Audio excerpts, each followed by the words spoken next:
Hey everybody, this is Lauren from Shannon's campaign. We're about to start the debate. I'm just going to make sure you see her. Okay, cool.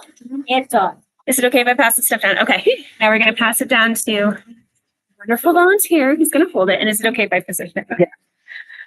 So do that. Starting soon. I'm going to put this. So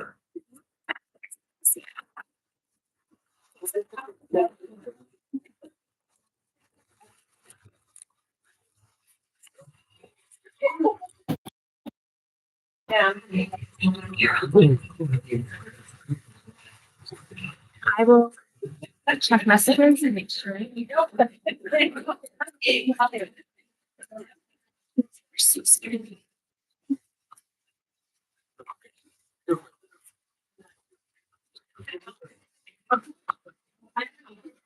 Actually, I'm gonna do it this way. So every couple minutes, I might like lift the paper.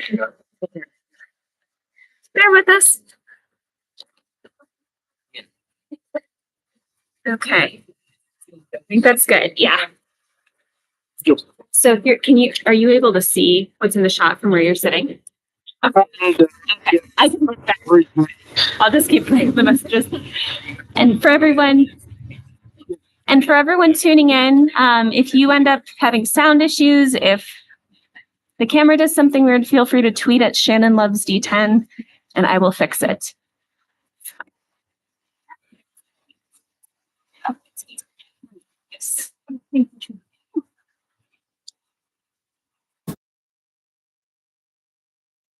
Yes. Yes. Do you have your phone handy? Yes, I know. Okay. So if you need me, feel free to write it. Okay, good. But great. Nice. Oh yeah, that's a really good angle. And they're definitely going to hear you really well.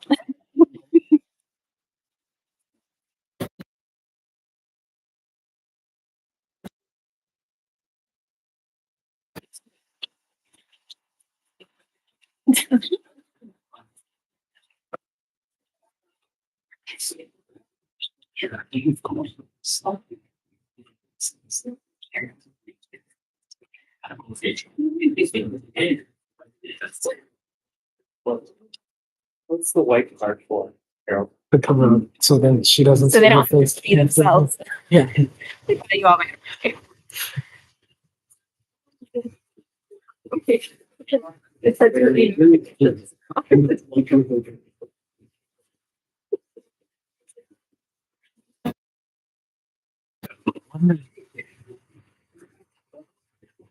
Yeah. oh, Is he in the show?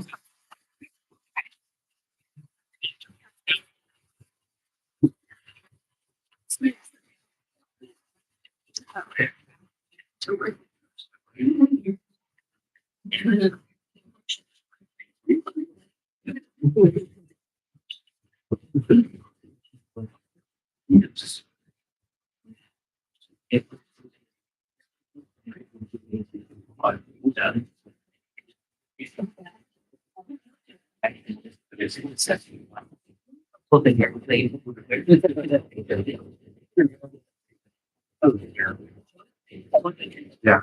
Just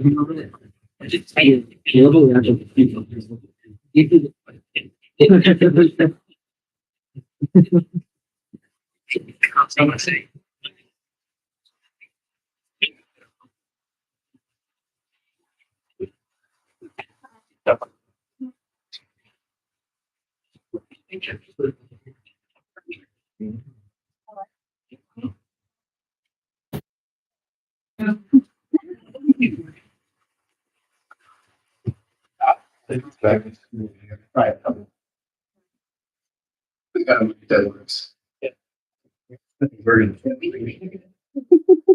Yeah, this first second.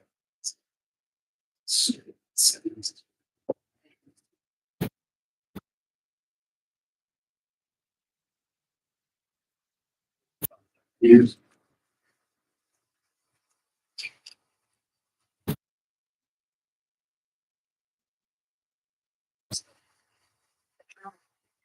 Shannon. Look here. I'm not the reason we're late. It's time to turn your cell phone off.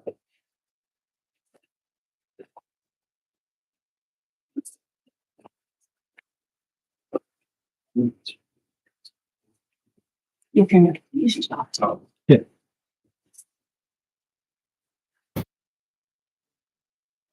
Check them.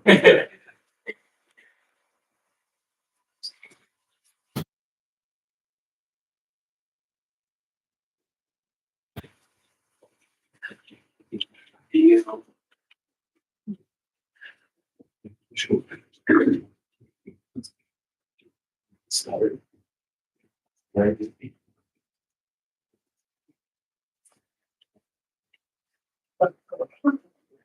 Yeah, yes.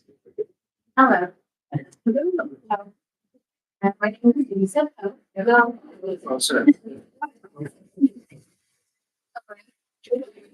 My name is Lisa Hope. I'm the president of the Upper Downtown Neighborhood Association, Updona and Ledona, the Lower Downtown Neighborhood Association. That's who are the hosts. We can A little bit closer, yeah. are the hosts Yeah. of this fair election fund, District 10 candidate forum. Thanks to all of you for attending, our candidates and our moderator. Thank you very much.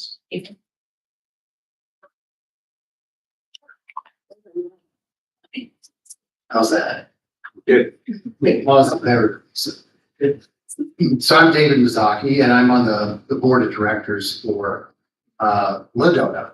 And I just want to do a couple of acknowledgements. First of all, cell phones, if everybody can make sure your cell phones is on silent mode, that would be great. We don't want any disruptions. We also want to acknowledge the hard work of many volunteers that came together and collaborated to make this event possible. So we've been on a committee, we've been spending a lot of time putting this together. Really happy to see the turnout tonight. The other thing too is we want to acknowledge Home to Suites for hosting this event and very graciously, allowing us to use this venue. I think it's a really nice place to hold this thing. Without further delay, I want to introduce our moderator, Alice Brooks, former Denver City Councilman for District 9, as well as the president of Denver City Council. He's going to be our moderator tonight. With that, I'm going to hand it over to you.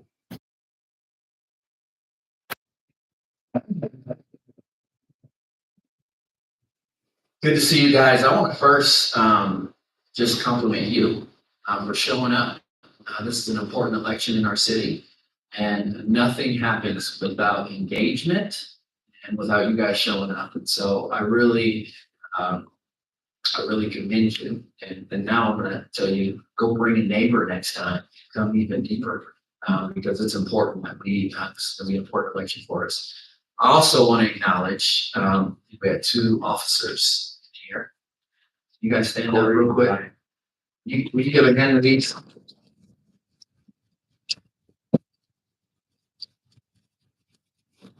Time in our neighborhoods where crime is up, and there's a lot going on, a lot of conversations. There are folks who put their life on the line every day, so we really appreciate you.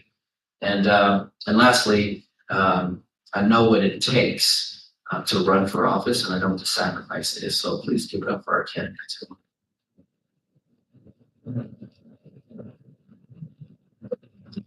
Thanks for putting yourself out there. It's not easy. So at this time, I'd like to introduce your candidates. At the end of the introduction, the audience will have an opportunity to applaud all candidates. I'm going to be a stickler about this. If you talk, if you do all that kind of stuff, I'm going to call you out. So don't do it. After which, we'll ask for silence for all of the room other than the person speaking. So ladies and gentlemen, from left to right, in alphabetical order, here are your candidates. Chris Hines, who is the incumbent for District 10, Shannon Hoffman, Noah Kaplan, and Archie Morris. Now you can give them.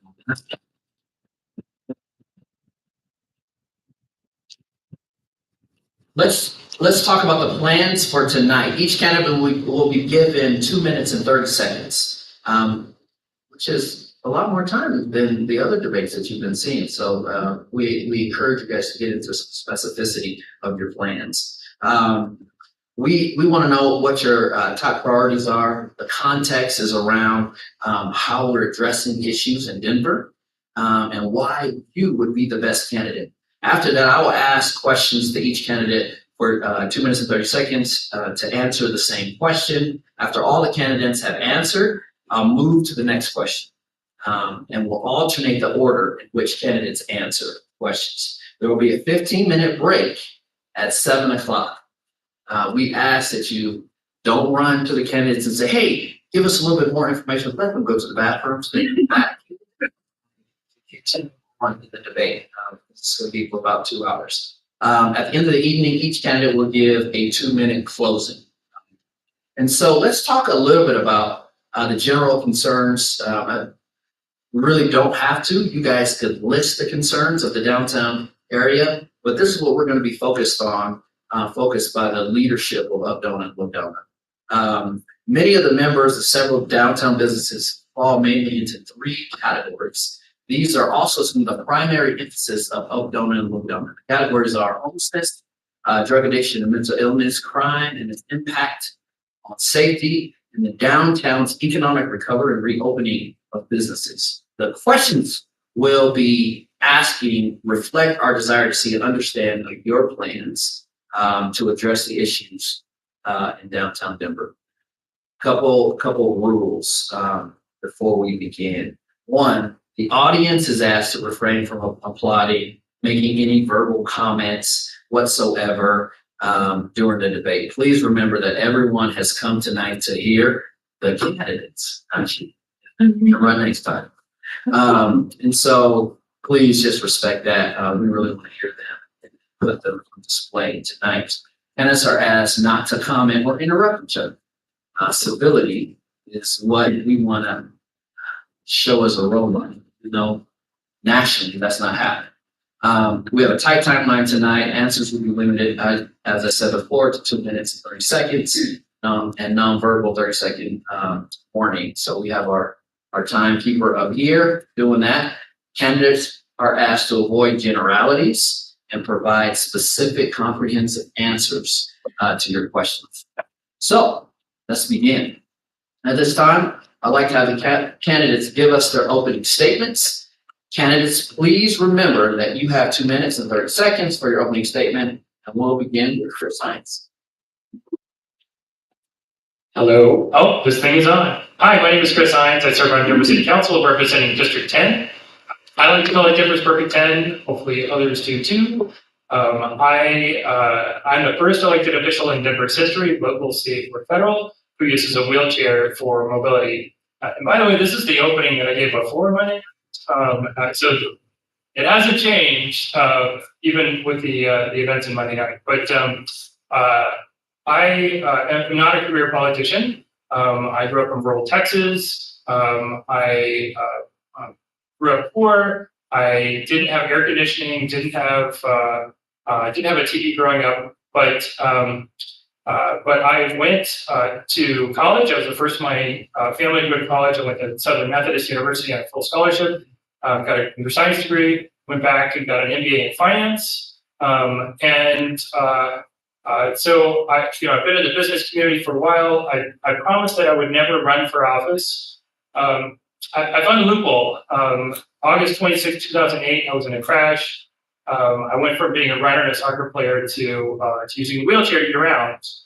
The disability community is the only community that you can join at any time. The only protected class that you can join at any time, whether you like it or not. So back to promising that I'd never run for office. Well, I found a loophole. I rolled for office instead. I think it's important that our democracy is representative of all the people. And so I'm very honored that the people of District 10 gave me the opportunity to break a barrier and be the first to represent the disability community in council. Current events have demonstrated why that's important, but I'll just leave that there for now. I Actually, I think we all four of us live within just a few blocks of one another. So I would say I live downtown, but you know that already. So I'll just say my name is Chris Hines. I'm really excited about where we are in Denver today, and I'm even more excited about making Denver an even better place than it already is. Thank you. Great. Shannon Hoffman. Hi, everyone. Shannon Hoffman. I am here because I love my community, and love is a really rooted part of this run for me. I am a renter, just like 70% of the people that live in District 10. And there aren't any renters on Denver City Council right now, even though we make up more than 50% of the city. I come from a working class background. My mother is a hairdresser. My dad is a mail carrier. I have been an educator for more than a decade. I've worked several retail jobs in Denver, some at local small businesses. And currently I work for a nonprofit that's developing a multi-million-dollar affordable housing and grocery store project on a former RTV park and ride site. I am a vocal advocate for tenants' rights because my neighbors and I are living Denver's housing crisis every day. Our rents are going up with no end in sight unless we elect city council members like myself who will fight for and implement rent control. Many of our neighbors are facing eviction without any right to legal defense, which often leads to homelessness, an issue that we as a city choose to criminalize instead of investing in what we know works, what I believe we all know works and want, which is to house people. That is why I have gathered signatures and knocked on hundreds of doors for no eviction without representation last year. And in 2020, I led a team of community researchers with the group Allies to Abolitionists, filing more than 60 Colorado open records requests to uncover that sweeps of our unhoused neighbors cost us as taxpayers between $5,000 to $20,000 every single time we do that. And I think we'll have more of an opportunity to talk about those things later with the questions. But I'm just really happy for the opportunity to be here with you all tonight and get to chat more about some creative, innovative ideas for our city. Thank you. Hello, everyone. My name is Noah Kaplan. I am born and raised here in Denver. I'm a proud graduate of DPS schools. My parents were public defenders growing up, and they instilled in me a really strong civic sense. We had great values in my home of civility, civic and social responsibility, and our responsibility to provide for the needs of our community. I used that upbringing as a bearing in my adult life. I decided that I wanted to go and be a teacher. So I went and I got a teaching degree. I returned to my alma mater, East High School in Angels. Sorry.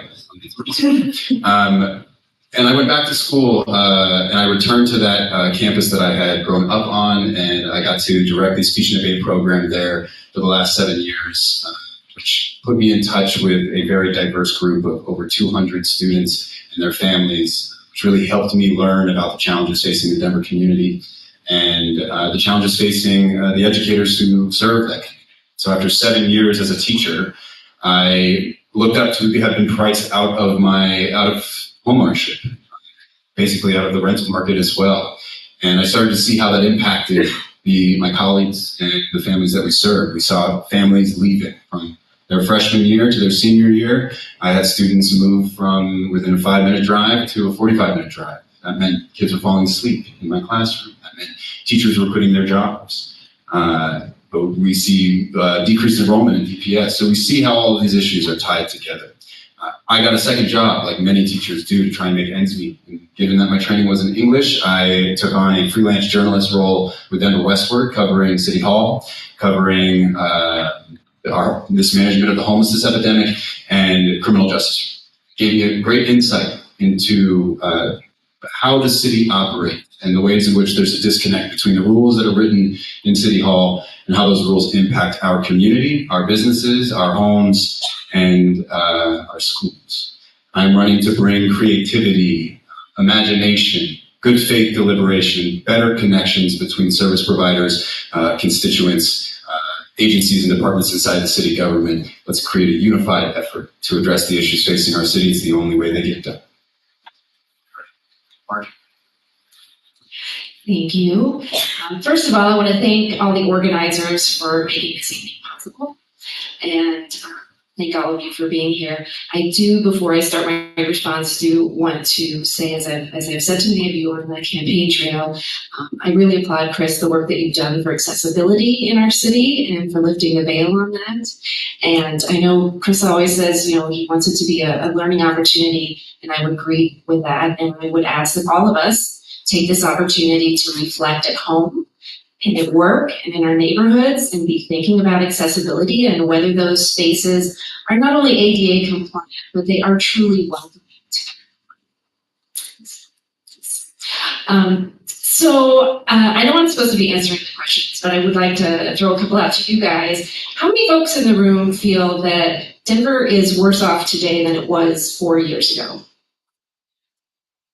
How many folks in the room are frustrated or even angry that we haven't seen real progress in solving homelessness in a sustainable way for the people who are experiencing homelessness? I agree. I'm with you. And I think that alone means that we need a change in leadership.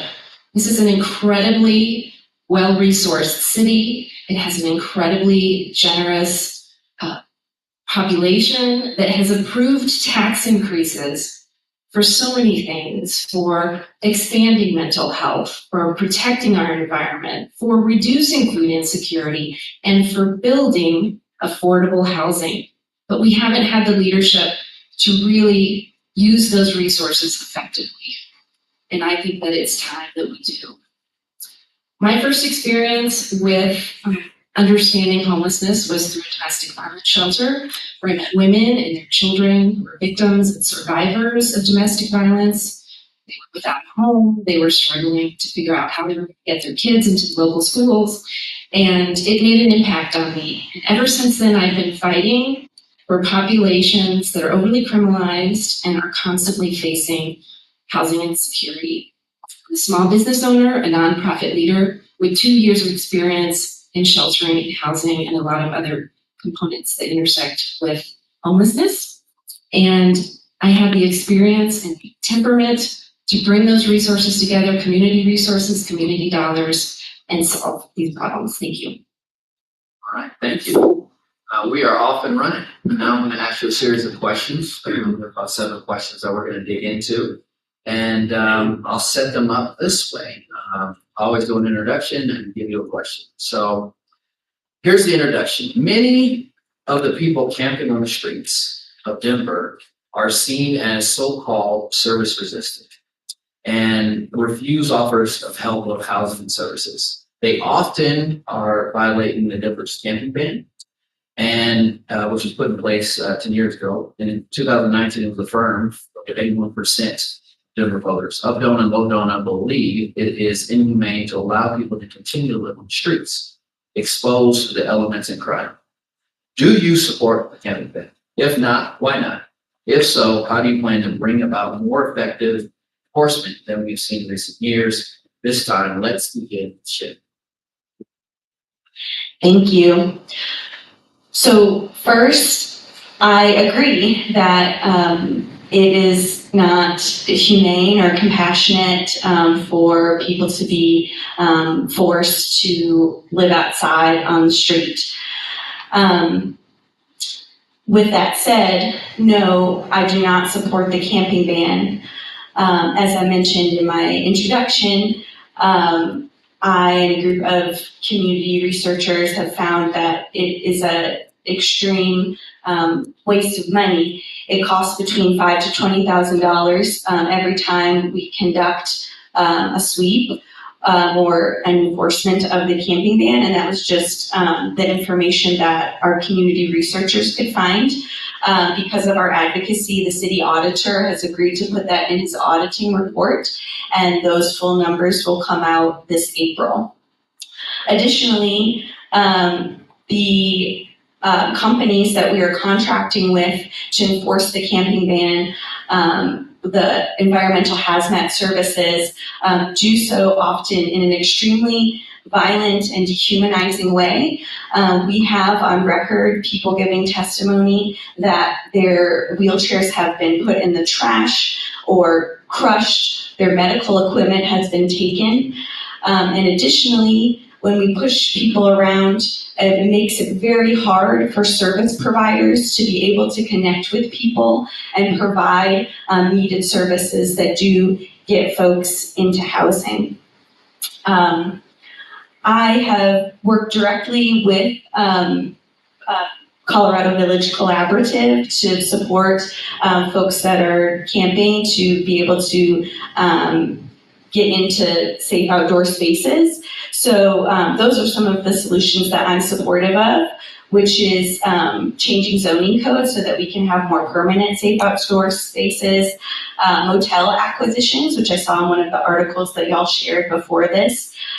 Master leasing is another solution that I would be supportive of, where the city leases spaces that folks can live in, and it ultimately ends up being cheaper than what we are currently doing. Thank you. So for the past couple of years, 2.5 years, I've worked with an outreach group that does outreach and resource connection to unhoused communities. I've worked in these encampments for the past 2.5 years, and I've witnessed a lot of sweeps over the course of that time. I believe that the urban camping ban enforcement of a camping ban is an important tool in keeping our communities safe. I think that the enforcement of our camping ban has failed in that it hasn't actually minimized the existence of camps in the city. And my observation of these sweeps, as I have seen them, we have DPD and we have Dottie cleaning the street. And I think that we're missing a huge opportunity with our encampment decommission. Where are resources? Where is case management? Where is the unified approach to ensuring that people have access to the resources that they need? The challenges facing people living on the street are diverse and varied and intersectional. We have addiction, we have mental health, we have being wrapped up in criminal justice issues that prevent you from getting housing or from finding jobs. We need to combine, to coordinate our approach to enforcement of our camping ban with better communication and better coordination between city services, between nonprofit services, between private recovery treatment, and our law enforcement. We're missing a huge opportunity to collect data during encampment sweeps. We're missing a huge opportunity to approach people in a way that opens them up to accepting resources. My experience has been that there is a great many people that we can help with the right approach, with the right of resources. So I would like to see a robust enforcement of the camping ban, but to see that enforcement paired with services that are evidence-based and by city leadership. Thank you. I'm also in favor of enforcing the camping ban. Not only is it not safe for the neighborhood, but individuals who are experiencing homelessness have a lot more risk around crime and safety and health for being on the streets. And so we really should do better. What I envision for the camping enforcement is something that's very different from what we're doing today. And you've heard some of that from my colleagues here already. But I would use a triage approach. So triage, when you go to, say, the emergency room, to check you out, where do you fall on how urgent your case is, and then you see the most urgent first. I would do that with the camping ban enforcement, looking at encampments that are providing the highest risk to the communities around them. I would then make sure that we had full street teams of clinicians, community health nurses, mental and behavioral health services, addiction services that are reaching out to the encampments even before the abatement is announced, and certainly during that 7-day period, to start building some trust with the individuals who are living in those encampments, begin to understand the dynamics. Folks who are in encampments often build very strong social relationships with those in the encampments, and so we want to make sure we retain those and don't put those at risk. But we start identifying where those individuals are on that triage path and begin treatment and intake for those who really need services most urgently. And for others, what we need to do is identify a place for them to go, not just tell them that they need to leave that block, but that we will identify a place for them. And I am a big fan of the safe outdoor spaces for that reason. They are comparable in many ways to the encampments on the streets, but yet they have a lot of services, water, bathrooms. And so I think that's a good first step. And then we would provide transportation to the SOS, the tiny house community, whatever it happens to be, so that they aren't losing their belongings. And the last thing is I think we want to make sure that we're using the buy list. It's already being used by NDHI and all of the nonprofit organizations that are feeding into NDHI for housing. And so I think with those, we'll find some resolution. Thank you. And thank you for creating this conversation back in 2011. So it's in 2012. Thank you. It's not okay for anyone to be on our streets, particularly those on our streets. Having the advantage of actually being in office, I know that we don't use the camping ban. What we do, all of the invocations of cleanups, or sweeps, or dramatic displacements, whatever you want to call them, they're actually an invocation of a public health emergency. And so we don't use the camping ban. What we do is we document as a city that suddenly there are rats, feces, needles, propane tanks, and other things, lots of trash that are in an area. And it's not okay for anyone to live in an area that has all of these public health concerns. And so, to answer, I think what the question actually is, I do support that we make sure that our public health is preserved and make sure that our city is clean and safe. That said, in 2013, we had $0 for any sort of affordable housing. When I started in 2019, our shelters were only part-time. We didn't have any option for people with pets, partners. We also didn't have any options for non-congregate living. We only had shelters, and they only fit the model that the city wanted. So now what we're doing, since I've started, now if you have a partner, and you can go into a shelter with your partner. If you have a pet, their dog runs in the shelter as well. We also just bought a motel last month for non-congregate living. And so what we're doing is we're creating short-term solutions like better shelter options, buying hotels for non-congregate living, and the best solution for our unhoused housing, and certainly working to allow us to build a whole lot more housing in our city, because the best way to get them off the street is to become housed. The last thing I'd say is just today we did the grand opening of the Divergent Center, which gives people another option. Instead of jail, they go to a purpose-built place to give everyone the resources they need to survive and thrive. Right. Thank you, all, for answering that question. We're going to jump into question 2 right away, and it's around long-term plans for getting help for those suffering with addiction and mental health illnesses.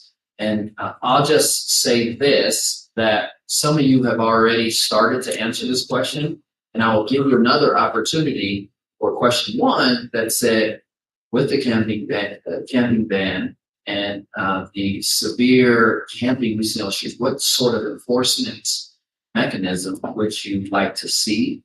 So you guys kind of talked about that, but I just wanted to, you got 2 minutes and 30 seconds. So maybe think about some of that enforcement, because I know most of this room is really concerned about that, right? So here's the question. What is your plan to get those suffering from mental illness, drug addiction into treatment?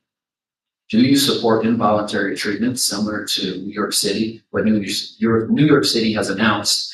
And we'll start with Noel. This is a great question. I think this is what needs to be the conversation around homelessness. We need to be planning for long-term solutions.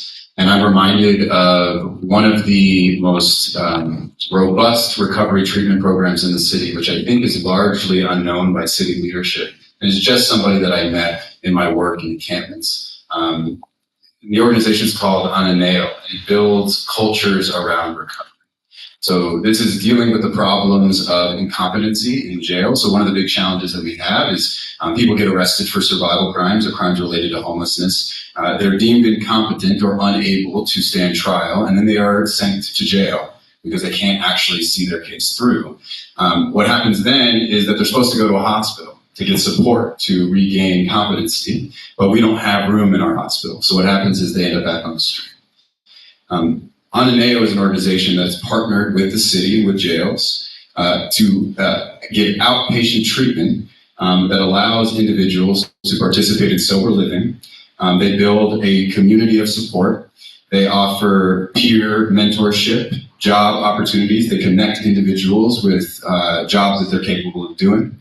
And over time, they build a culture around recovery, mobility, and productivity.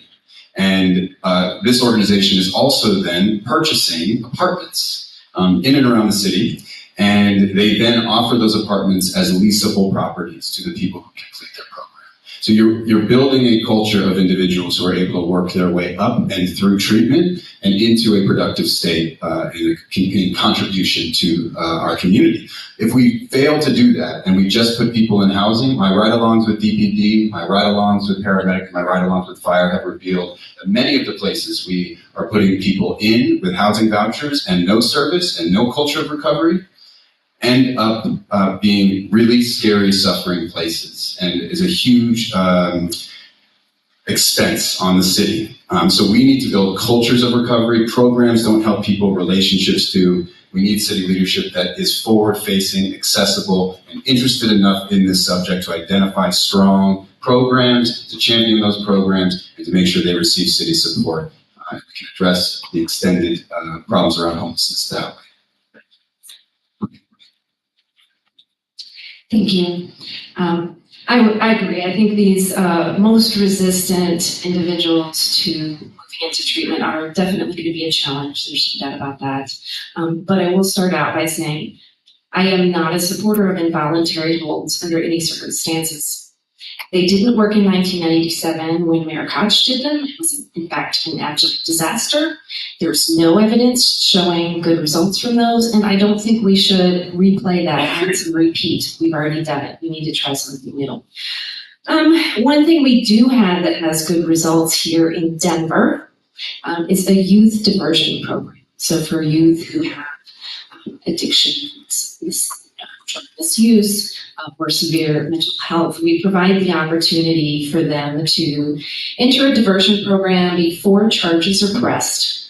They have the opportunity to work with the case manager to create a treatment plan that is specific for them, and that if they complete the treatment plan, then charges will not be pressed and they will avoid having that record with them and will be receiving treatment. We have incredible results from that. 85% of the youth who were offered that completed the program. Of those, 82% then had no additional involvement with the judicial system for a year, which says together that works out to about a 71% success rate. That is enormous. I mean, I have worked in these fields long enough to tell you that a 71% success rate is stellar.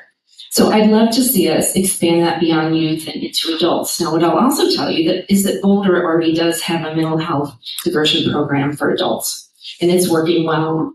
And so we should look to them about their learnings from that and how we can expand it here in Denver. The challenge is that comes with costs. And in fact, it was being, they were looking at it at multiple, I think it was 4 or 5 places across the state, and all but Boulder lost their funding, and it hasn't been continued, but it also shows great success. So I would like to see more of that. And I want to make sure that we're thinking about prevention on the front end, because if we're not preventing on the front, we're never going to have a solution at the end. And what I would say about prevention is right now, Colorado, is dead last out of states ranked for mentally healthy states. Thank you. I'm going to thank Margie for the for that answer. I think she's spot on. So right now, our police have three options if they come, if they encounter someone with an addiction or mental health episode.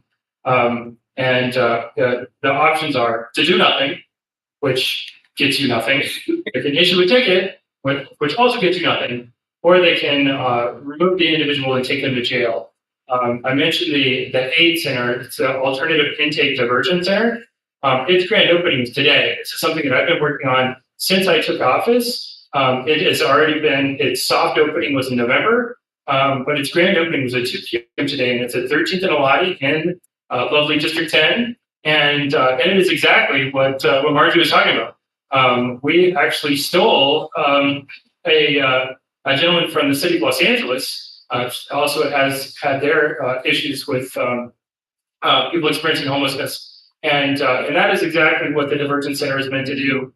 A police officer can take someone to the diversion center instead of jail, and that area is filled with social workers, nonprofit agencies, mental health, and addiction counselors, and provides the services for someone. Also removes that individual from the friction point of whatever the police were called for in the first place. And so we have seen a lot of success. 71%. I don't know that statistic myself, but there has been a lot of success. The other thing that I would say is that we also have that was a police opportunity to remove someone to the diversion center. Another thing that we're working on that I care a lot about are the STAR program. That didn't exist when I started. Then we went through a pilot, and now we added another $3.4 million to the STAR program just last month. So now we have 10 vehicles, 16 teams that can work 24/7, 365.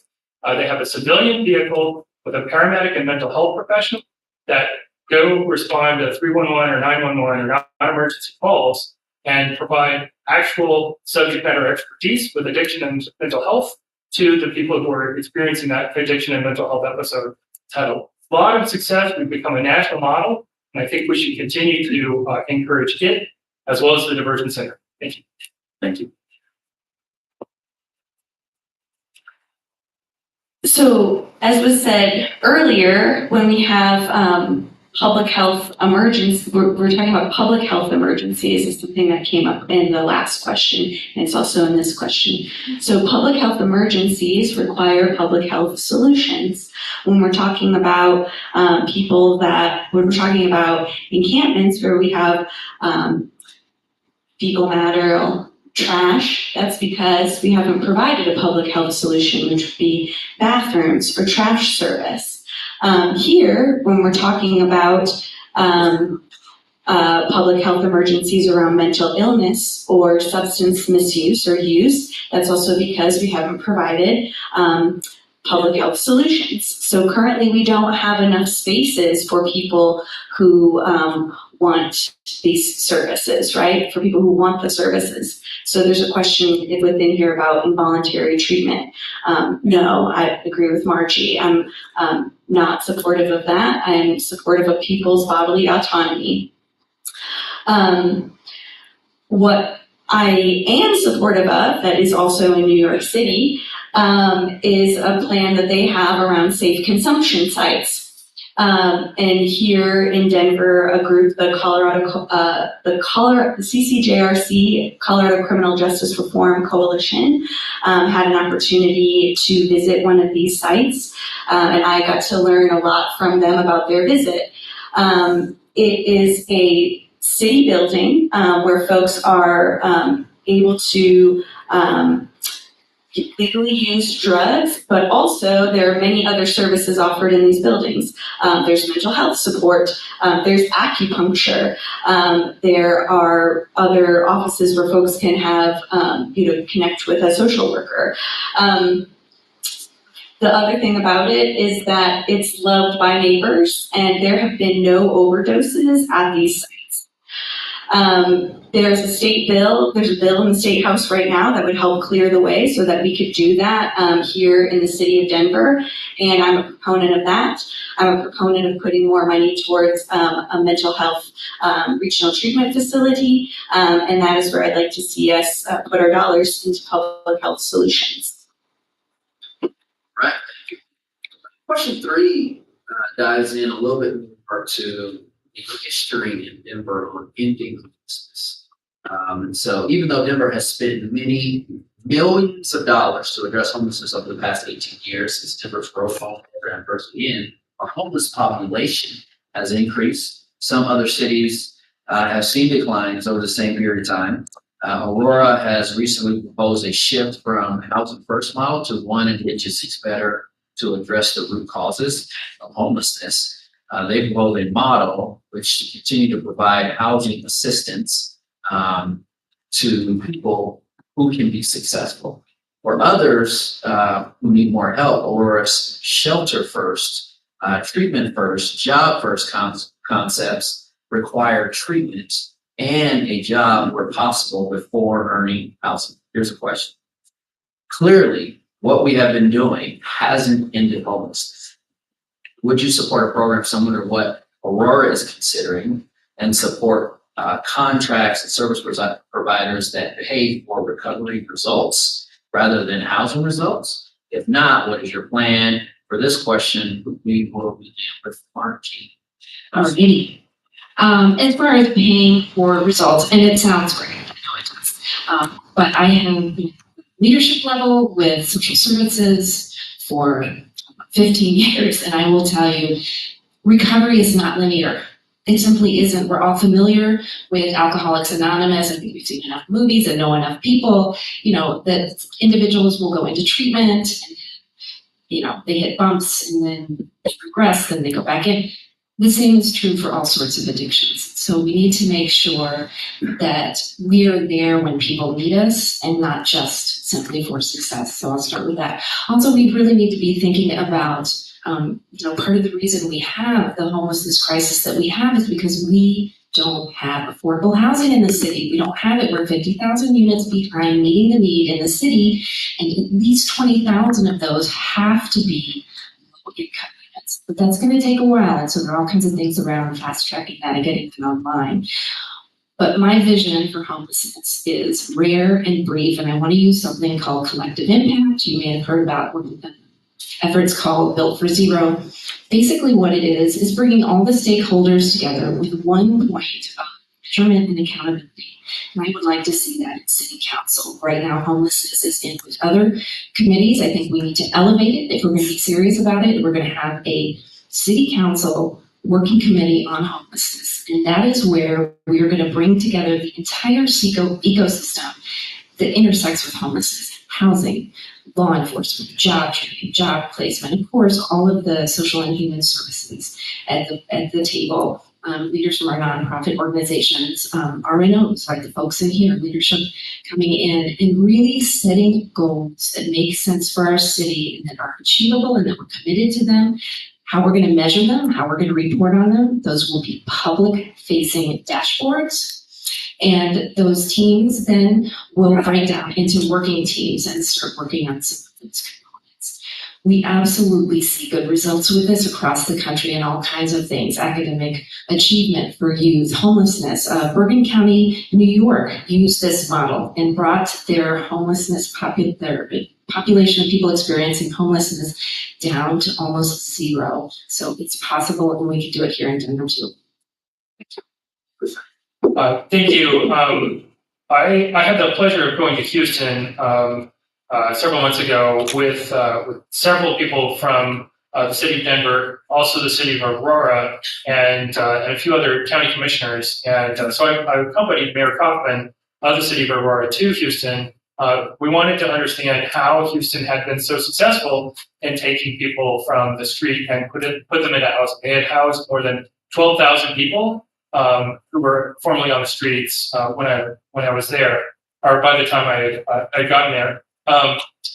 And so I heard Mayor Kaufman's proposal for a shelter-first model. I know that this is something that I disagree with the leadership of Donut and Low Donut about, but I do still think that a housing first model is the right answer. The best thing for our in-house is to give them housing. That said, in 2013, we had no one for affordable housing in the city. Now we have a purpose-built tax. We've voted here in Denver to tax ourselves for a dedicated affordable housing fund. We have an entire agency that's dedicated to housing stability. In 2023, we have more than $250 million in dedicated in our budget specifically for housing. Government's slow. We're behind the eight ball, but we are coming back, and we're making sure that we have an all of the above approach, including buying a motel last month for housing, but also making sure for housing the unhoused. Two other things about Houston. First, they said what they did is they took entire communities at once. So instead of just taking one or two people from one encampment and housing them, they took the whole group. The group was there, connected together for a reason, and that I think is something that we've been missing. Is we haven't been taking an entire community into housing at the same time. If I couldn't go with my partner into housing, I would go. And then the second thing I would say is that this has to be a regional approach. The city and county of Denver has been going alone, and we need a truly regional approach. And that's what Denver or Houston found had a lot of success.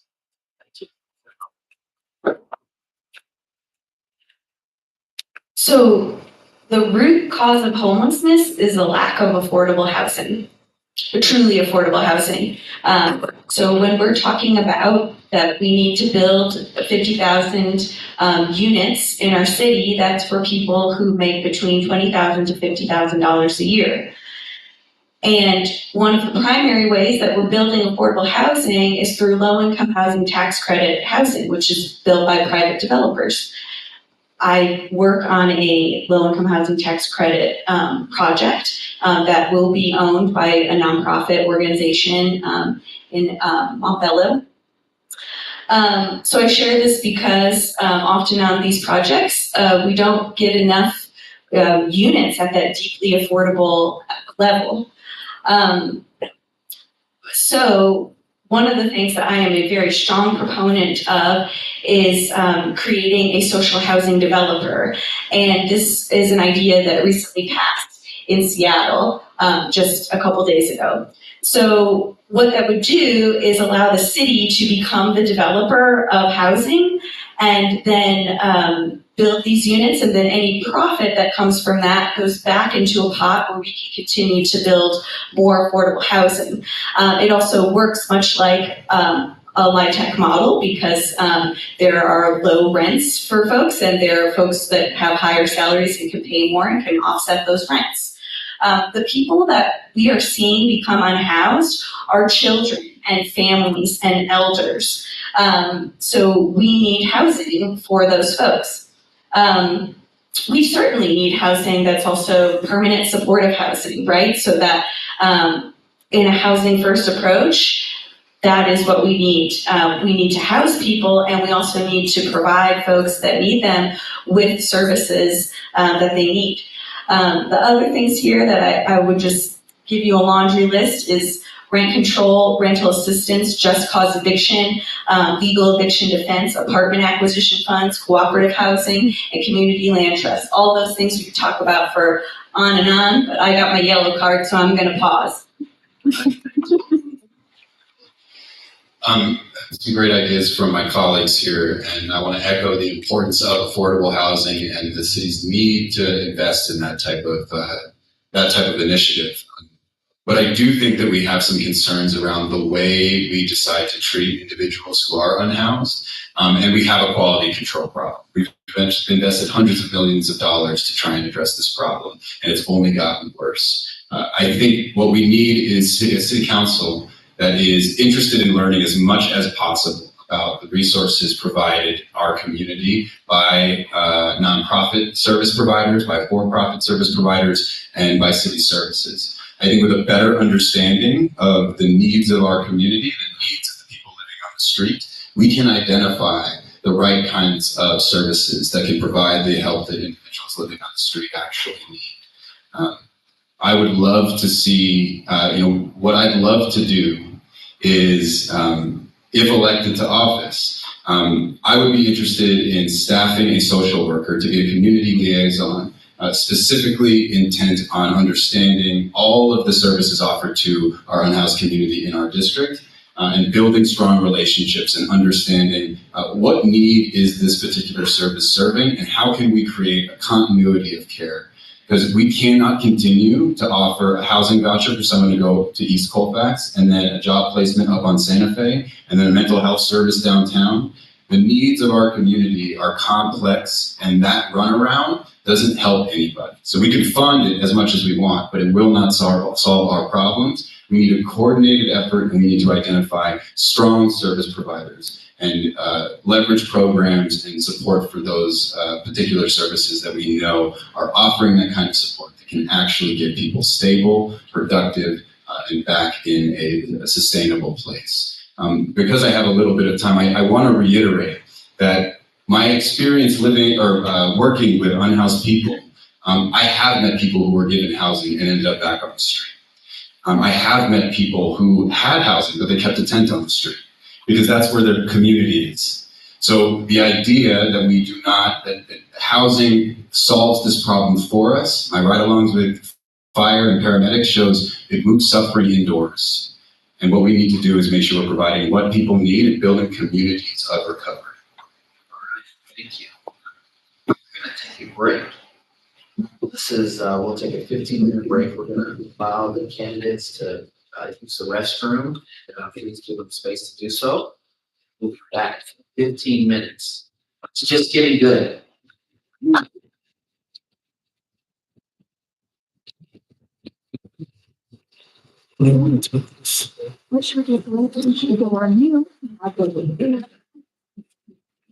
Hey, everybody. We are just going to mute the live stream for a few minutes, so bear with us. We will be back. Hi.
There, I unmuted so Shannon can say hi. Hi, fam. Thanks for joining.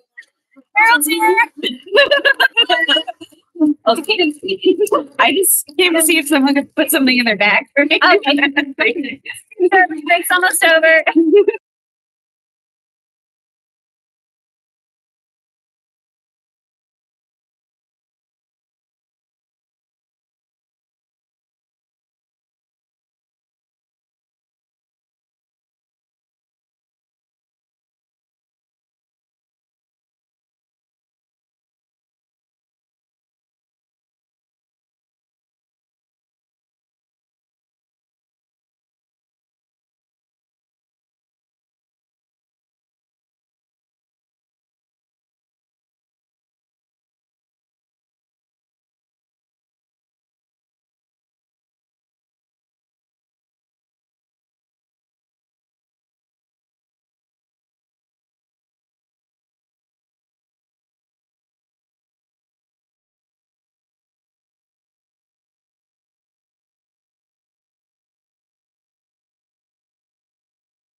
All right, we're going to get started again. We're on question 4. If you're keeping track, you can send the question and then allow the candidates to have closing statements. So, this next question is around crime rates and Denver Police Department underwrite strength. So, between 2019 and 2021, 40 states experienced decreases in their total crime rate, while Colorado was one of 10 states with increases. Ours was the 4th highest increase of those states. During this time, Denver's auto theft rate increased 138%, and Colorado has the highest car theft rate in the country. Denver has also experienced increases in the murder rate, the rate of aggravated assault, and many other crime categories. Before his retirement, DPD Chief Payson stated to Aldona that a higher police presence through substantially higher levels of officer staffing could prevent crime from happening. Rather than reactively using officers to arrest people after committing crimes, police departments across the country are having difficulty hiring officers. Currently, DPD's authorized strength is 1,639 officers, with a current effective strength of 1,449. Here's the question.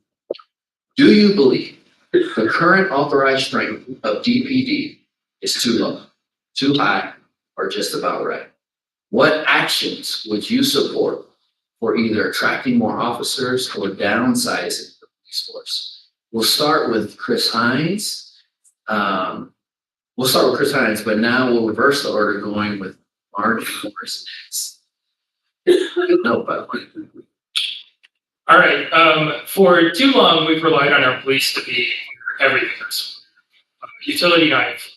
Relied on them to go everywhere and do everything. And so I'm very happy to say that I supported the STAR program, as I mentioned before. Did not exist when I took office. It went from nothing to pilot to a strong component of our public safety implementation, and so that, along with helping to fund other ways to combat the causes of the reason why police go to various calls, is really the focus of what I'm working on. So, STAR program, rental and utility assistance funding, to help keep people in their homes if they're struggling to make ends meet. Raising the minimum wage, that affected more than 1 in 9 Denverites positively, and it's crazy that it affected so many, but it did. And we provide eviction defense 100% of the time to anyone who is in economic need. That was a law that I voted for and helped pass. That said, there are people here on this panel who want to abolish the police. I don't agree with that. It is important for us to have police, It is important for us to have an operable police force. We have victims of domestic violence. We have people who, our system is set up so that people are innocent until proven guilty. But once they commit a crime, they should face the consequences. So it's very important for us to have a police force. We have not had an increase in strength in our police force since 2013. Meanwhile, we've had more than 130,000 residents move to the city of Denver, and that's not even talking about all the workers that have come to Denver as well. So in many ways, we've already defunded the police in our city. City's core role is public safety, and so 40 to 60% of any city's budget goes to public safety. Meanwhile, our percentage is at 36%. So it is time. It is time. Thank you. I do believe that police are critical partners in our communities. I do think that we need to be supporting our police, and I believe there's about a 7%, although this shows about 11% gap in numbers right now. I think we really need to work with police around training and support so that we have a better opportunity to both recruit and retain police. I think longevity is important. Community policing, knowing the community. I'm a huge fan of PALS, which is the Police Athletic League. It's a national association where police, run sports clubs with the kids or go to the elementary schools and do the bicycle tune-up day with your, friendly police officer. Those types of things really do build trust in the community and create a level of understanding between residents and law enforcement. That being said, I am also a huge fan of the alternative policing that we have for some of these mental health and less critical crises that are in our city. So the STAR van, and we love that they are now at 10, because one of the issues was they were only Monday through Friday, 9 to 5. And so now that they're going to be 24/7, 7 days a week, I think the great results we've already seen will only increase. We have co-responders, so a clinician and a law enforcement officer, and now we have parks rangers with a clinician. So we're really doing some innovative and creative things that are showing really good results. I can only imagine, and I haven't had the chance yet, it's on my list, but that the police would be excited to have partners taking some of those lower levels so that they can focus on some of the more important, the car theft, and the gun violence, those types of things. I did work in gun violence quite a bit, gun violence aversion myself. And what I will say, there are things that in our community we can do to reduce gun violence. Part of that is giving everyone an opportunity for job training and have a job. Part of that is making sure we have support for education. Part of that is mentorship. There's a reason why OJJDP provides all of the money for mentoring in the United States from the federal government. That's the Office of Juvenile Justice and Delinquency Prevention. So I just want to start with a story that was really impactful to me. I tutored a young man on East Colfax. I tutored him for a few years, and I saw him testify at a council meeting recently to report to council that his mother had been shot in a drive-by, and it took DPD 45 minutes to get there. A representative from the police department said, our officer deficit is impacting our response times in high-risk communities. So I think it's important that we acknowledge how essential that 911 number is, and that when you need a police officer, somebody you trust should be there to show up.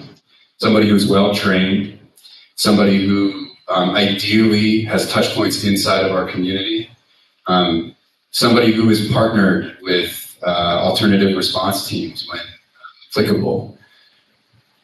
So I will echo the things that my colleagues have said up here.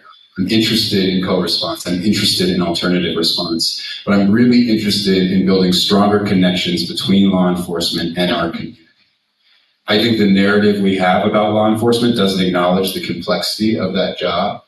I think that City Council can take a stronger role in telling that story and highlighting the complex service that law enforcement offers so many people each and every day. I did a ride along with Precinct 6 a few months ago at this point, and was very impressed by the compassionate and patient service that officer gave to citizens of our city all day long. And I want to see cadet programs in schools become more robust. Let's bring in our young people. Let's build connections between young people and the officers who serve our community. And let's allow those young people to find purpose and passion in public service, just like Commander Sanchez, who directs, is the chief of patrol. Chief Sanchez is the chief of patrol for DPD, who was a Lincoln High School graduate. I want more people from our community policing our community. And that way we can build trust and improve our public safety outcomes. More investment in law enforcement. Let's make sure we have the best police officers in this city and that they know it.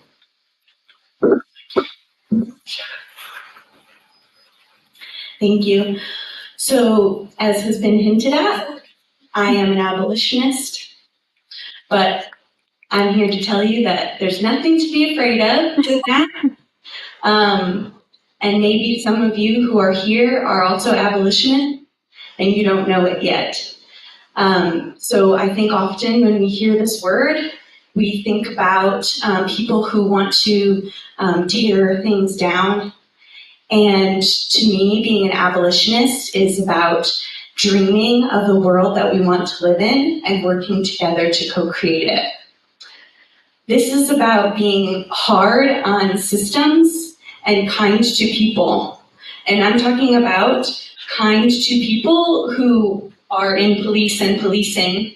I'm also talking about being kind to people who are suffering from poverty. And so when we listen to groups like the Task Force to Reimagine Police, what they are telling us is that the way we are going to end crime and violence in our city is by addressing poverty, education, mental health, and housing. So I believe that we're seeing difficulty hiring in our police force, just like we're seeing difficulty hiring in many places in our city and in other businesses. So what I'd like to see is investment into alternative responder programs, not co-responder programs. The STAR program has been shown to reduce crime by 34% in places where it's been implemented, and it costs less. So it costs $151 per response as opposed to $646 per response by the police.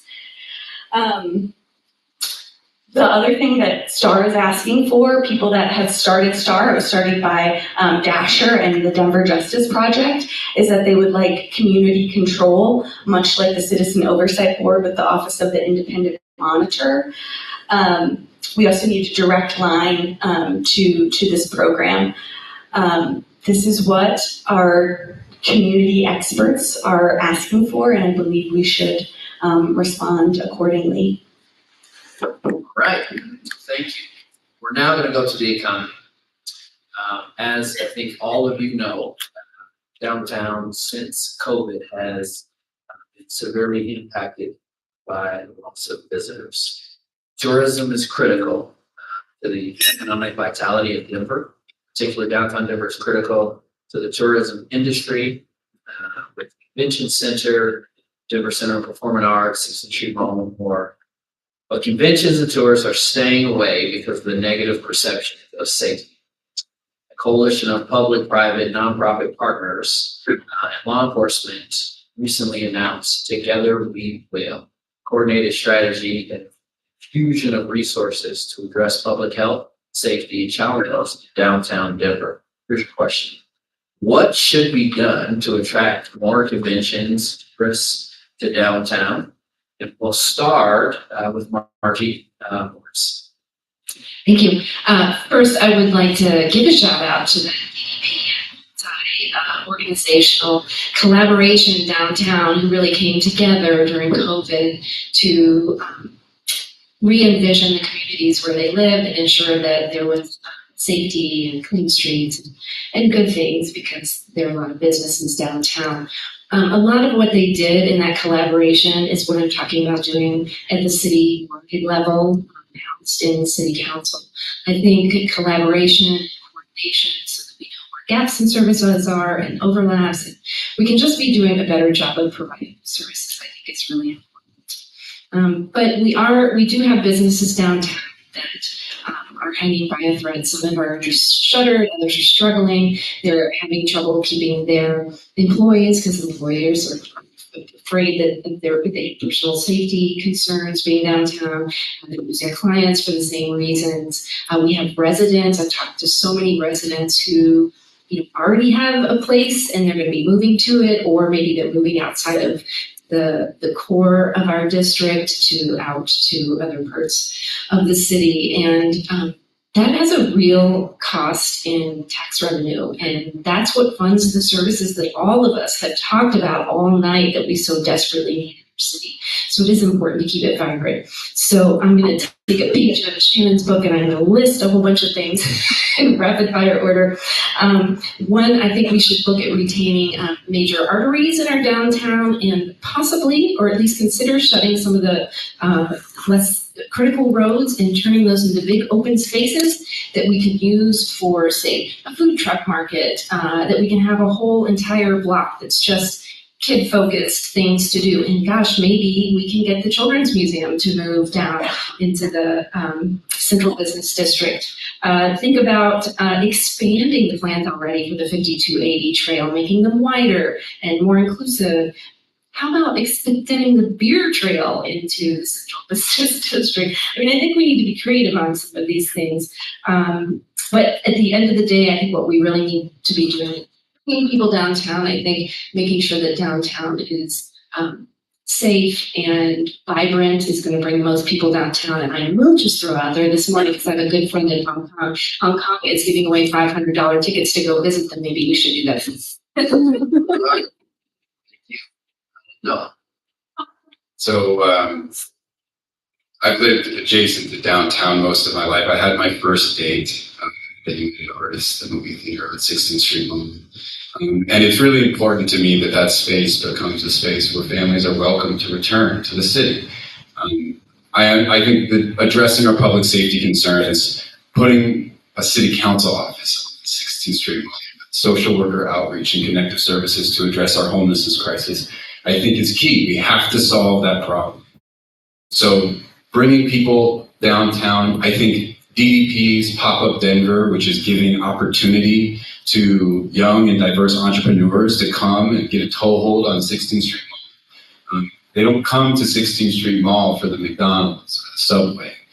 Let's give them something more interesting. Let's give them something that represents our character. Let's invite a renaissance to our downtown area.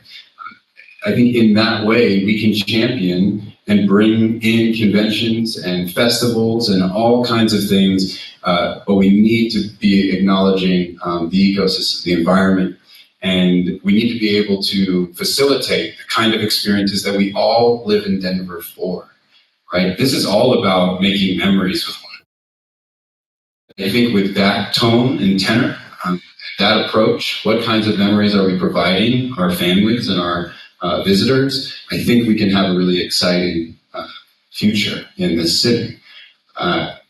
Multimodal transit. I'm going to echo Margie here. We got to find ways that people can get downtown without driving a vehicle. I want to see shared streets. I want to see e-bikes and discounted travel and connecting our rail system with our bus rapid transit. I want to see all of these things work together.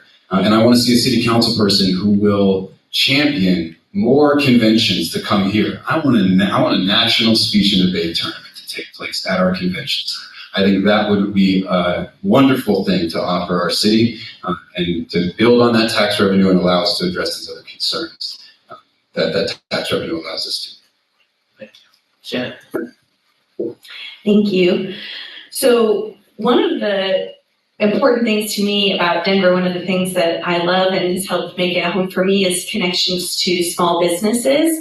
And I think that's one of the things that makes Denver really unique. So I'm a huge proponent of supporting the small businesses to flourish downtown. When I first moved here, I had the great opportunity to work at Hope Tank, which is a small business that sells gifts and also supports local nonprofits. But I also saw that that store is also a community connection place. It's a third space for people.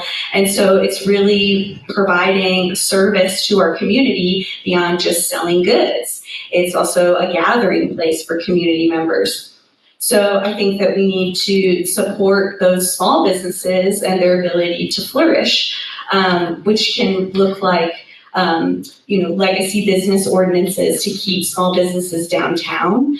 That could look like commercial community land trusts, and a commercial rental registry. One of the things that we're hearing from small business owners is that rent is very high, and they also want to pay their employees a thriving wage, but the combination of those two things is really hard. And so we need to be investing in these small businesses. We see downtown that we're investing in these entrepreneurial spaces for small businesses to get a kick start, but are we investing in the sustainability of those small businesses to be able to stay there for a longer period of time? Additionally, I think that we need to be listening to workers in these spaces. I have walked around a little bit today and yesterday and talked to folks, and a lot of the workers that live here or that work here live in Capitol Hill because they find naturally occurring affordable housing there. So I think we really need to be listening to workers here as well. And I'm going to wrap it up. I think that's the list of my list of ideas. Thank you. Chris? Thank you. There are some advantages of being the incumbent in office, and I would. So I'll get into that in a second. The Together We Will press conference. I saw several of you there, so it's good to see you there. The Denver's downtown is both the hub of this talked about the convention centers, but it's the hub of government, business, tourism, and culture for the entire state of Colorado. So it's critical that we make sure that our downtown is vibrant and that we have a positive and safe and great experience for everyone who wants to go to our art museum or DCPA or spend money along the 16th Street Mall. So one of the things we have to do is make sure that the space is accessible and safe. We're spending $160 million on the 16th Street Mall. That's $10 million a block. Kind of a mess right now, as everyone knows here, but once it gets done at the end of next year, that's when it's supposed to get done. It will be beautiful, and it will be the end of next year for sure. But it'll be beautiful, and it'll be a broad and inviting experience for us to have to bring people back. The DDP's Pop-Up Denver, I voted to fund that. I think it's great when we can encourage small businesses and minority and women-owned businesses and local shops to come downtown. We can have them front and center for all the people who come from the nearly 220 direct destinations that our airport has. And I'm lucky enough to serve as the chair of the BIZ committee, which has our economic development office, which has our airport, and so having some of these conversations are some of the things that I'm working on. The 5280 trail, that's a great idea. I was the one who helped get that funding on the bond. I'm really excited that the first fully funded segment of the 5280 trail is going to go in. We have $7 million for that. E-bikes, I voted for that as well, and I think it's great. We've become an immediate national leader in alternatives to transit like e-bikes. The speech and debate tournament, I think that's amazing. That's a wonderful idea.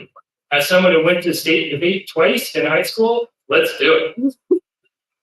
Right, thank you. We're going to keep on with this focus on the economy and economic engine of downtown. But we're going to turn it from the kind of convention focus and into business. As you know, the mayor and city council previously collaborated in years past to attract businesses to Denver, particularly corporate headquarters, regional headquarters, which employ thousands of people. But now we are seeing businesses, small, medium, and large, leave Denver and move to Cherry Creek, move to Greenwood Village, and sometimes out of the state. What role, here's the question, what role does city council have in returning downtown Denver to being a desirable place for businesses to locate or at least remain? Noah, where so? I think city council has a very important role in ensuring that. And I just want to tell a story that I imagine that you've got a young entrepreneur who lives in a converted office building on 18th in California. And they have a young family. They leave that building. They jump on an e-bike that they've got parked outside. They've got a whole rack of them for anybody who lives in the city to get around. And that person goes to a place like the Commons on Chambers, which is an incubator for young business owners, people who want to see new ideas, new opportunities to build experiences for our city, come together, come up with ideas. That person is able to grow a business and hire people from our city who are able to access downtown through multimodal transit, not using their cars. They come down and they bring their kids with them. We have a daycare on 16th Street Mall for city workers, people who work in the downtown core. That person is able to grow that business. And because we have space downtown, that business explodes in employees and opportunity. And the whole city, everywhere we are, everybody's drawn to come downtown again for arts, for culture, for opportunity. That story is not possible right now.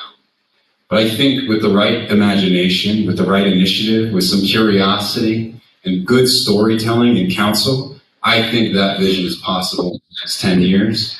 And I want to be a champion of that story in our downtown core and to make that dream a reality.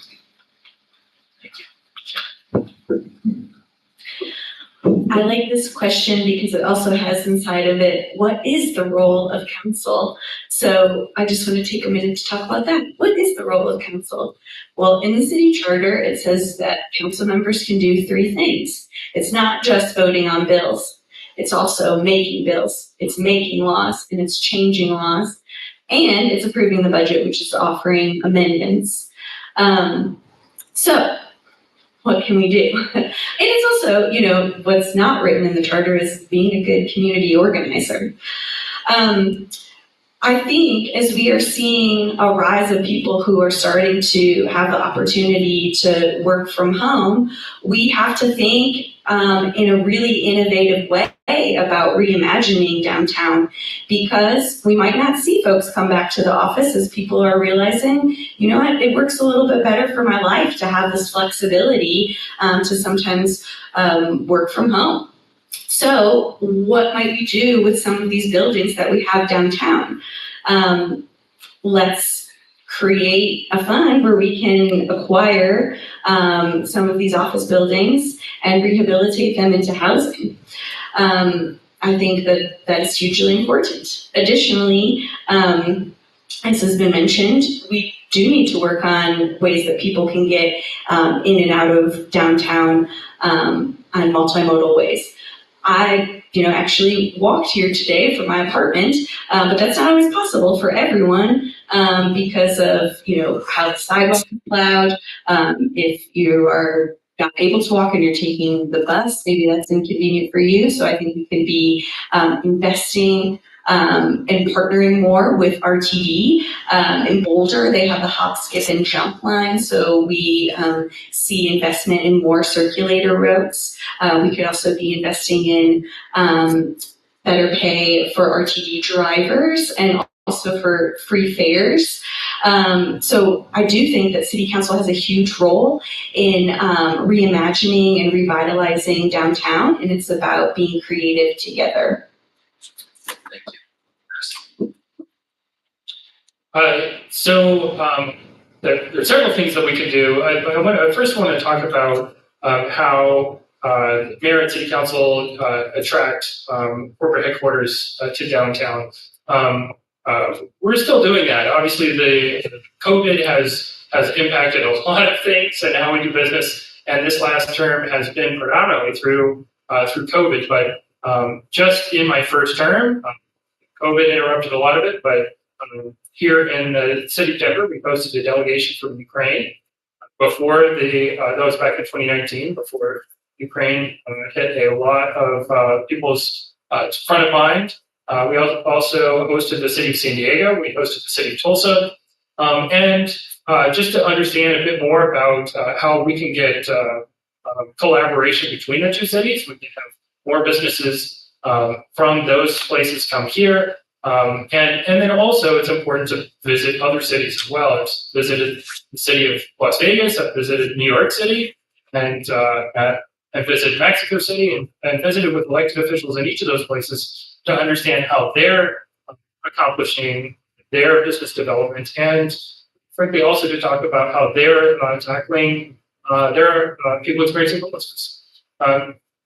Other things that we can do, in addition to the comments on Champa, I'm on the board of the Smart Cities Alliance, which is a new majority forward organization. It's an incubator just a couple blocks from the comments on Champa. So the idea there is to take underserved communities, so women, minority-owned communities of color, but also it includes the disability community. And how can we have an incubator and accelerator for businesses owned by the new majority, and have them embrace technology. So it's all centered around 5G adoption, and how can we get these organizations on board. We have applicants from all over the world that are here, that are coming to that want to come to the city of Denver, and we have several Israeli companies in the application process. UK, Korea, several obviously from all over the U.S. as well. But this is a way that I personally am working to get more businesses here to our city. Thank you. Thank you, Mark. Even jump in, Kirby. Okay. Yeah, this is a big question. So, first of all, I think the efforts to diversify businesses downtown amazing and hugely successful. We have to remember that Colorado, after the mining rush, is an oil and gas state and had a boom-bust economy for a really long time. And so kudos to those who came together and said, we can't continue to have this. Let's diversify what kind of businesses we have in our city, and that's great. But what I've been hearing from some of those larger companies that are really like a VF Corp or someone who's moving a lot of people is housing, you guys. It's housing. They don't have housing for their employees, and they're living way outside of Denver. Comes back to housing. For our small businesses who are the heart of our core of our district, nationally, small businesses are 99% of all businesses. I don't know if you guys know that, and they bring in a huge amount of GDP. So, we need to protect that. But the challenges I'm hearing from our small businesses and our bids is permitting, zoning. So we have created bottlenecks in our bureaucracy that are creating real costs from delays and actual costs to our small businesses in making changes, to expand, to get started up. What I would like to see is in that permitting process that we have a fast track, like pre-check versus TSA. Use the fast track lane for permitting for those things you prioritize. Let that be small businesses in our core. I think that's important. So we want to make sure that we're doing everything we can as a city, and that definitely falls under city council to be able to do some of those components. I also want to say yes to daycare, yes to out of school time downtown. I think that's going to be bringing businesses here. Yes to workforce housing. I know we've got the River Mile that has a pretty healthy workforce housing component, but we need more of that. We need people to be able to live closer to where they work. And I think that's really important. The last thing I want to say is we are like a burgeoning tech and entrepreneur city, and let's keep it up. The Denver Startup Week is super fun. If you guys haven't been, I've been to 2. It's amazing. It gets folks from all over the country. As a result, we've had some great businesses here and a lot of unicorns, and we need more.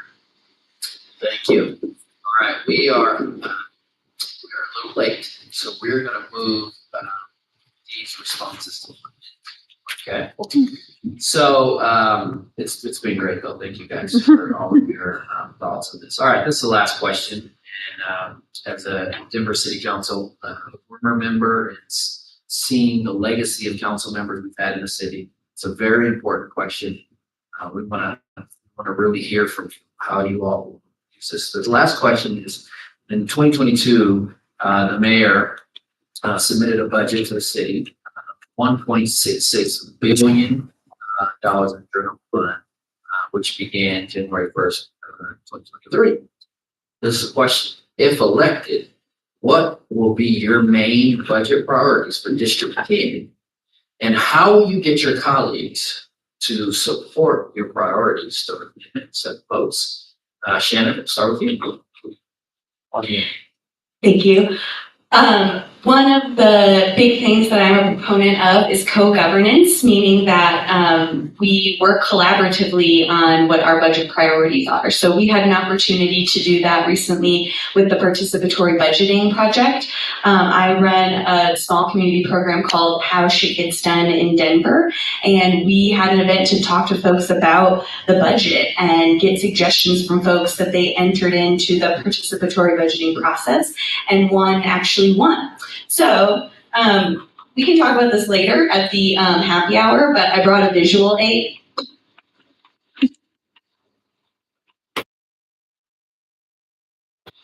This is the budget. This is your budget. So what do you want it to be? And a city council person's job is to legislate that. So let's talk about it at the happy hour after.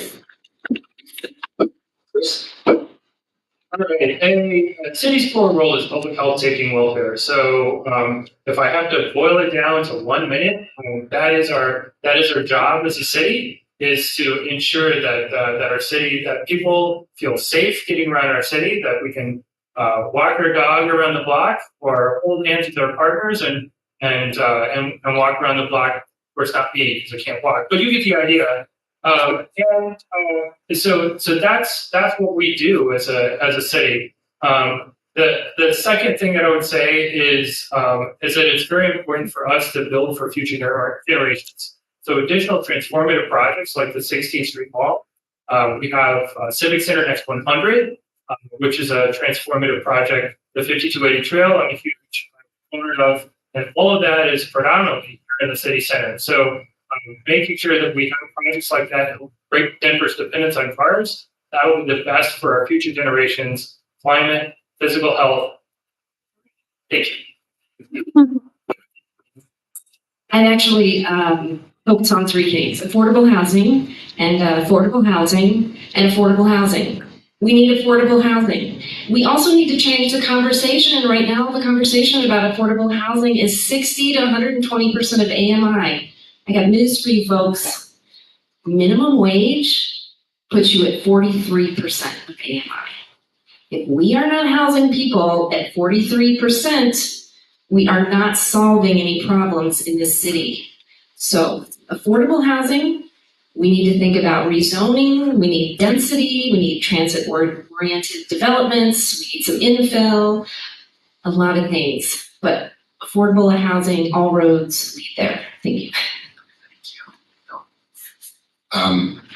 I agree that affordable housing is a primary concern to me as an educator. I want to make sure that teachers are able to live in the communities they serve. I'm very interested in exploring residential conversion of these empty office buildings. We can do wonderful things to bring families back to downtown if we convert those buildings to house families with housing, family-oriented housing stock. And we can do that by also providing some affordable housing opportunities there. We need to do infill in other areas to ensure that the workforce in the city is able to live places they work. I'm also very much concerned about public safety, and I want to The city has abdicated its responsibility to our young people at the schoolhouse door. I want to see more funding in the budget for after-school programming, for internships, for externships. Let's give our kids something to get excited about, something to be hopeful for, and let's give them an opportunity to avoid the violence that we're seeing every day.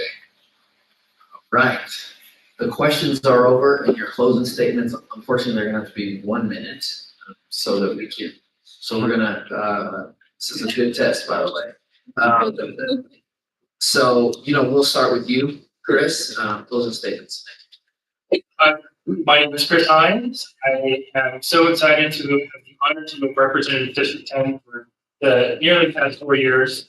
Since I took office, we worked on a STAR program. We started making sure that the police were out of the business of responding to things that don't need police. But meanwhile, we made sure that we have a police force that has recruitment and retention that is necessary to make sure that we have a community that can feel safe. So I also care a lot about, we were talking about affordable housing. I've already put in the 2023 budget, which I voted for, has more than $250 million for affordable housing.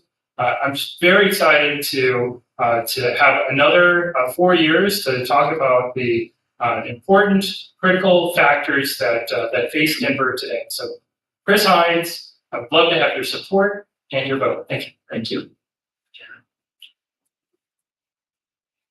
Hi, everyone. Thank you for the opportunity to speak tonight. I'm Shannon Hoffman, and I would love to earn your vote for Denver City Council District 10. This is the job I'm applying for, and you all are the employer. So you get to decide if I or any of us meet these qualifications that you're looking for. And I hope one characteristic that you're looking for is integrity, which means working with people you don't always agree with, but integrity means living your values everywhere, all the time, and being willing to come to the table with people who think differently from you. So please know that I will always be open and transparent with you when we agree and when we don't. I hope you connect with our people-powered and heart-centered campaign at Shannon Loves D10 on social media and shannon-hoffman.com. Thank you. So there's a lot of great ideas being talked about up here. I think your job is to figure out who you think is most likely to get these things done. And I want to tell the right story about our district and our city. I'm interested in building relationships from the unhoused person that has a tent set up outside my apartment, the law enforcement officer who works precinct 6 off Colfax, to the business owner, to the social worker, to the developer who's going to help us solve our housing crisis. I think that we can tell a really beautiful story. And I think we need better storytelling and stronger leadership in council to get that stuff done. I have deep roots in this city. I love the people who live here, and I really want to see a brighter future. I think that we are on the cusp of a great renaissance in Denver. We just need somebody to tell the story. I'm interested in being that person. First, I'm honored to be with this group up here. Everybody has huge hearts, and you've got a lot of good choices. I would say Denver can continue to misuse our precious public health and safety resources with an ineffective and dangerous sweep process for folks living on our streets. Or you can have a council person who will bring together the resources for a coordinated, collaborative, and effective data-driven process to bring real solutions to the homelessness crisis in our city. I hope you've heard that I have the experience, I have the passion, and I'm ready to solve the problems in Denver so that it works for all. I'm asking for your vote and for your support for my campaign, Margie Morris, morrisfordenver.com. Thank you. Would you give it up for these candidates?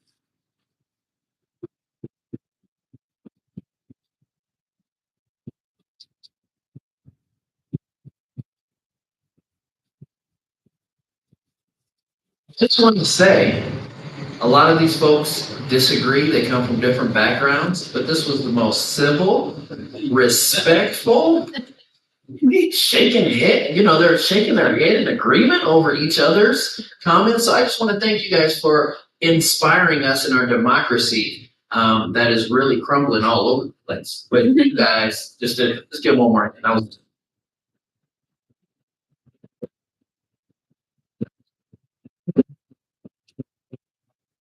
We give a shout out to Outlets for being a great moderator. Hey, we have, right before we leave, we have the city clerk's office to talk to us a little bit. Where is she? Yeah, come on up to talk to us a little bit about FBF and any other announcements you have. Hi, everybody. Thank you so much for being here.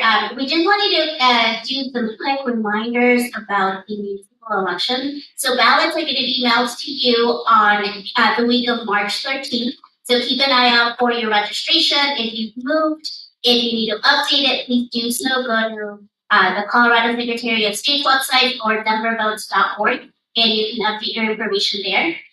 The municipal election is April 4th. Make sure that your ballots are into us by 7 p.m. You can vote in person.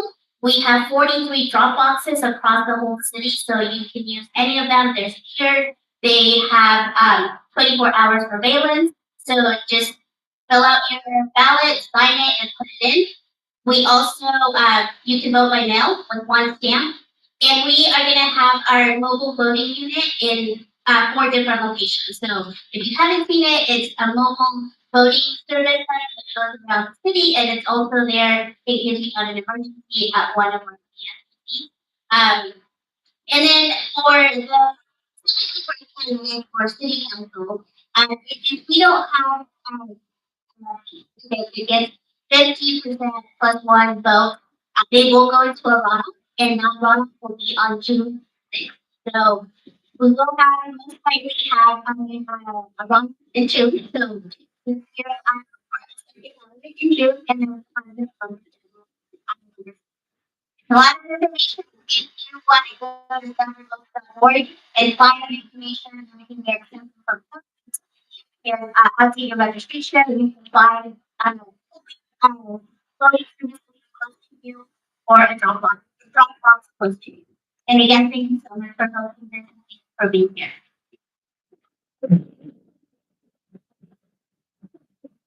Lastly, we give up Updona and Ladona for really sponsoring this.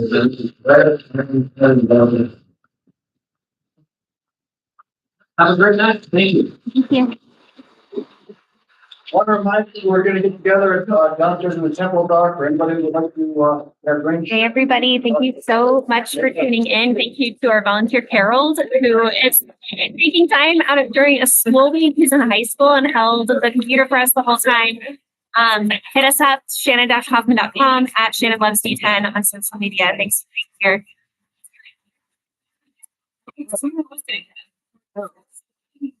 Oh, sorry. I didn't mean to shoot.